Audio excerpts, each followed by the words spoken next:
राम राम जी सभी भक्तजनों को। तो आज है रामचरितमानस कथा का हमारा 75वां पार्ट। तो पिछले पार्ट में हमने पढ़ा था कि मुनिराज ने रिद्धि सिद्धियों को बुलाया था, किस लिए कि वह भरत का अतिथि सत्कार करे, व्यवस्था करे और उनका शर्म दूर करे। तो अब सब रिद्धियाँ सिद्धियाँ आपस में कहने लगी कि हमें ऐसा अवश्य करना चाहिए, और अपने आप को वे बड़े सौभाग्यशाली मान रही थी। तो उन्होंने क्या किया कि मुनि के चरणों की वंदना करके आज वही करना चाहिए जिससे सारा राज समाज सुखी हो। ऐसा कहकर उन्होंने बहुत से सुंदर घर बनाए, जिन्हें देखकर विमान भी बिलखते हैं, अर्थात लज्जा जाते हैं।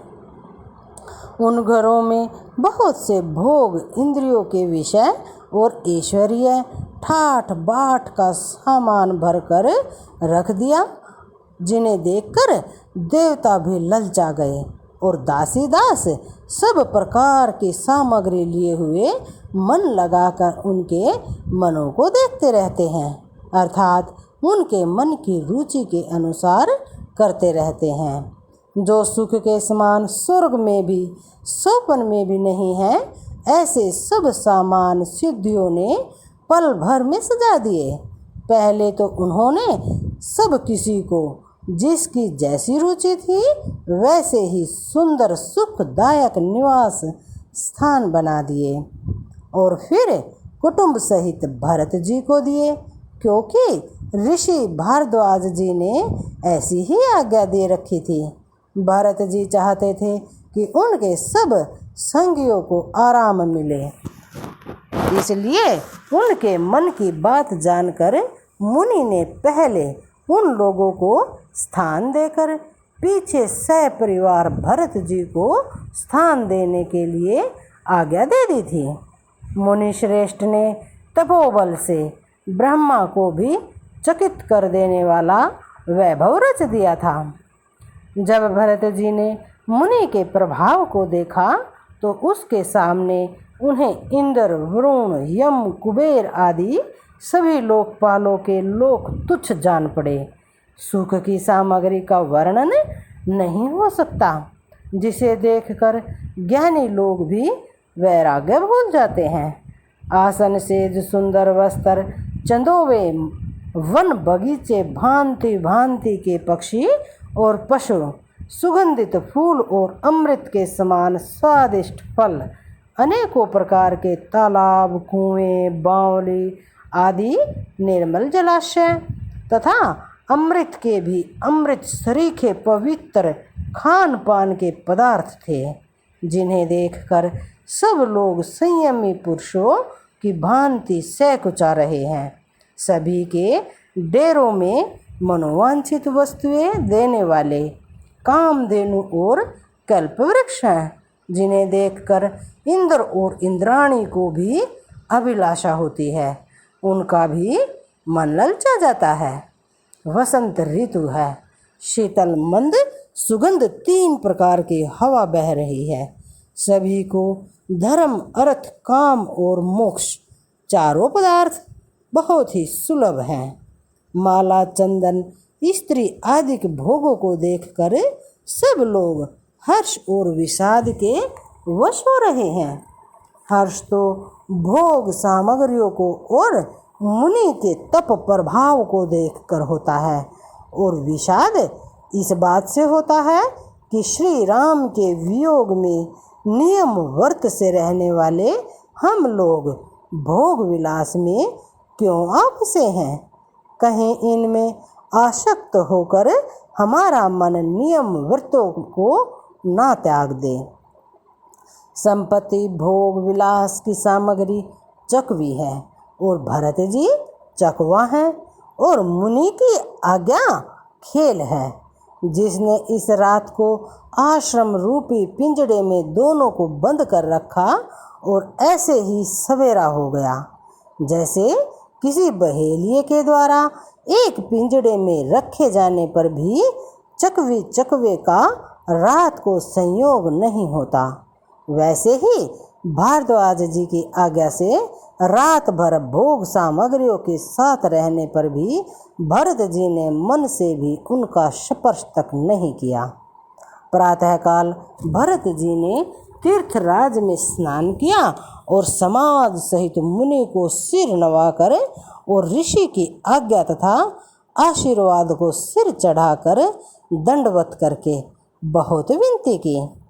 तदंतर रास्ते की पहचान रखने वाले लोगों, कुशल पथ प्रदर्शकों के साथ सब लोगों के लिए हुए भरत जी चित्रकूट में चित्त लगाए चले। भरत जी राम सखा गुह के हाथ में हाथ दिए हुए ऐसे जा रहे हैं मानो साक्षात प्रेम ही शरीर धारण किए हुए हो। न तो उनके पैरों में जूते हैं और न ही सिर पर छाया है। उनका प्रेम नियम व्रत और धर्म निष्कपट सच्चा है। वे सखा निषाद राज से लक्ष्मण जी, श्री रामचंद्र जी और सीता जी के रास्ते की बातें पूछते हैं और वह कोमल वाणी से कहता भी है।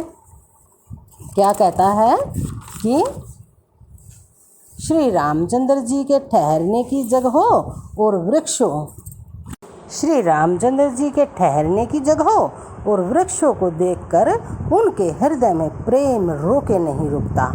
भरत जी की यह दशा देखकर देवता फूल बरसाने लगे और पृथ्वी कोमल हो गई और मार्ग मंगल का मूल बना गया। बादल छाया किए जा रहे हैं, सुख देने वाली सुंदर हवा बह रही है। भरत जी के जाते समय मार्ग जैसा सुखदायक हुआ वैसा श्री रामचंद्र जी को भी नहीं हुआ था। रास्ते में असंख्य जड़ चेतन जीव थे। उनमें से जिनको प्रभु श्री रामचंद्र जी ने देखा अथवा जिन्होंने प्रभु श्री रामचंद्र जी को देखा, वे सब उसी समय परम पद के अधिकारी हो गए। परंतु अब भरत जी के दर्शन ने तो उनका सब जन्म मरण रूपी रोग ही मिटा दिया। श्री राम दर्शन से तो वे परम पद के अधिकारी ही हुए थे, परंतु भरत दर्शन से उन्हें वह परम पद प्राप्त हो गया। भरत जी के लिए यह कोई बड़ी बात नहीं है।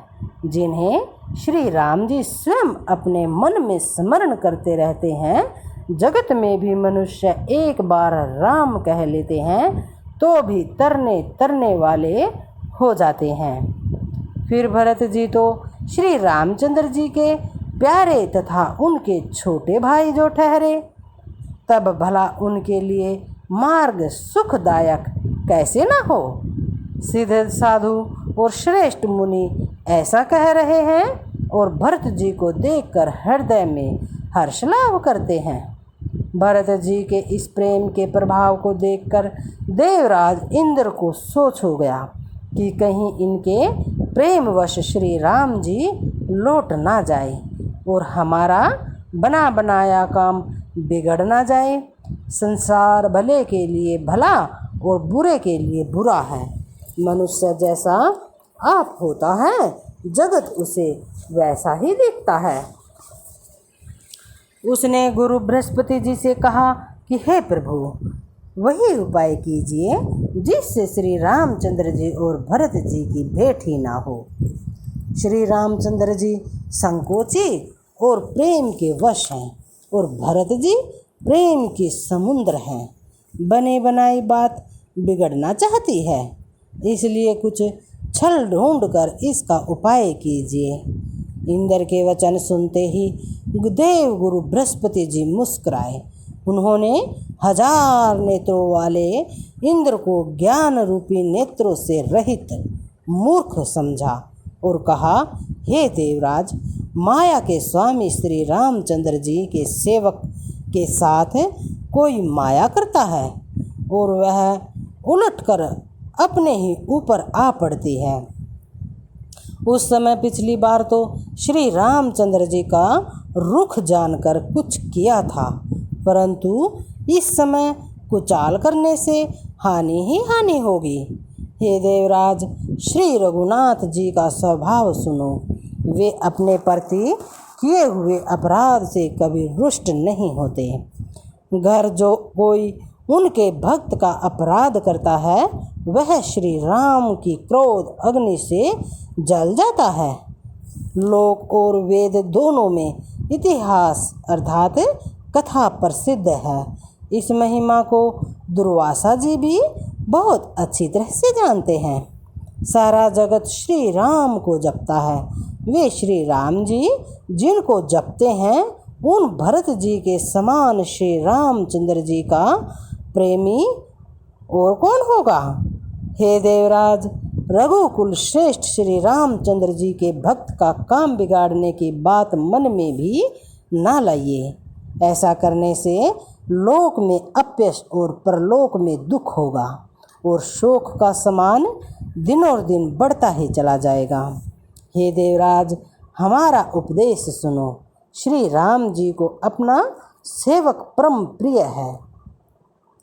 वे अपने सेवक की सेवा से सुख मनाते हैं और सेवक के साथ वैर करने से बड़ा भारी वैर मानते हैं। तो आज के लिए इतना ही, बाकी कल पढ़ेंगे। सभी भक्तजनों को जय श्री राम।